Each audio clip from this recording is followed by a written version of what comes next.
अब ध्यान से समझना, इसको हम कन्वर्ट करने वाले हैं 0,6 और ये था। हेलो गाइस, तो लास्ट क्लास में हमने बात की थी क्वाड्रेटिक फंक्शन की और हमने स्टैंडर्ड फॉर्म को लेकर के ग्राफ बनाया था और आई होप आपको क्लियर होगा।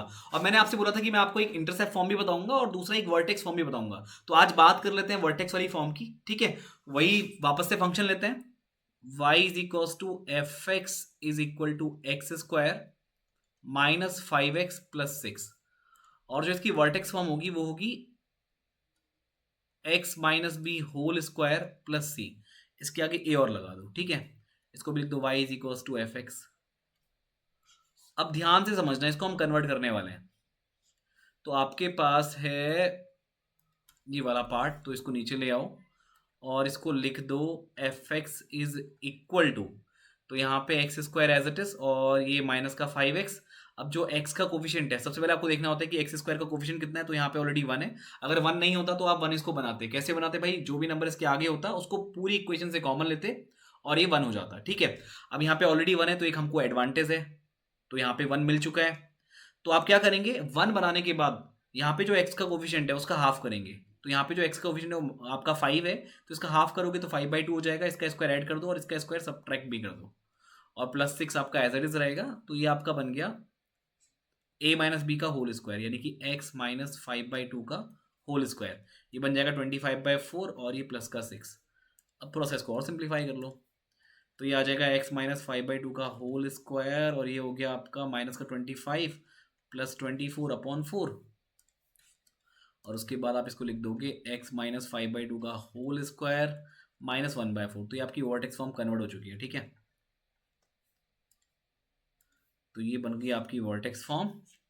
तो यहां पर देखो, यहां पर देखो, मैं आपको एक चीज बता दूं, ये जो वर्टेक्स फॉर्म है ना, तो यहाँ पे ये जो b, ये वाला जो b है और ये जो c है, ये होगा वर्टेक्स, करेक्ट। तो यहाँ पे देखो, ये 5/2 और ये माइनस का 1/4। जो स्टैंडर्ड फॉर्म है वो ये है, ठीक है। ध्यान से समझना, एक्स माइनस बी का स्क्वायर प्लस सी।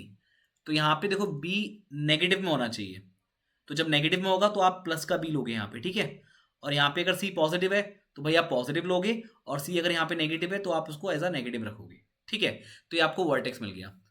तो जब आप इसको ड्रॉ करोगे तो वर्टेक्स कहाँ मिल रहा है भाई? यहाँ पे x पॉजिटिव है और y नेगेटिव है, यानी फोर्थ वाला क्वाड्रेंट है, ठीक है। यहाँ कहीं वर्टेक्स होगा। और अगर मैं इसके y इंटरसेप्ट की बात करूं तो आप इसी इक्वेशन में क्या कर दो, x को 0 पुट कर दो, ठीक है।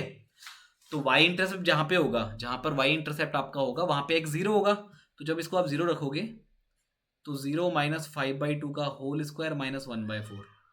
तो ये माइनस 5/2 का होल स्क्वायर कितना आ जाएगा? 25/4 और ये माइनस का 1/4, यानी कि कितना आ गया? 25 माइनस 1 यानी 24/4 6।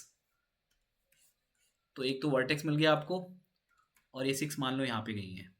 तो जो आपको ग्राफ मिलेगा वो कुछ इस तरीके का मिलेगा। ये वर्टेक्स है, ये देखो, ये आपको ग्राफ मिल गया। ये हो गया 0,6 और ये था आपका कितना? 5/2 माइनस का 1/4। तो देखो ये आपने ड्रॉ कर दिया और ये एक्सिस ऑफ सिमेट्री भी आप शो कर सकते हो इस तरीके से। तो ये हो गया x इज इक्वल टू 5/2, ठीक है। अब आपकी एक वर्टेक्स फॉर्म तो हमने यहाँ पे डिस्कस कर ली है। अब आपका एक इंटरसेप्ट फॉर्म भी है जिसको कि हम डिस्कस करेंगे नेक्स्ट वाली क्लास में। तो अगर आपको ये पार्ट समझ में आया और अगर आपने पहला वाला पार्ट नहीं देखा है तो भाई उसको जरूर देख लेना, क्योंकि उसके बाद आप इसको भी देखोगे, फिर लिंक बन जाएगा और आपको चीज़ें स्टेप बाय स्टेप समझ में आने लगेंगी। अगर नहीं देखोगे तो भाई ये तो आपको समझ में आ चुका है, लेकिन फिर मज़ा नहीं आने वाला है, क्योंकि भाई जब एक चीज़ को ढंग से जानने की कोशिश करनी है तो उसके सारे पार्ट्स आपको मालूम होने चाहिए कि भाई स्टैंडर्ड फॉर्म भी होती है, वर्टेक्स फॉर्म भी होती है, फिर ये इंटरसेप्ट फॉर्म भी होती है। तो नेक्स्ट वाली क्लास में हम इंटरसेप्ट फॉर्म को डिस्कस करेंगे, ठीक है। तो आज के सेशन में इतना ही। Thank you, bye bye.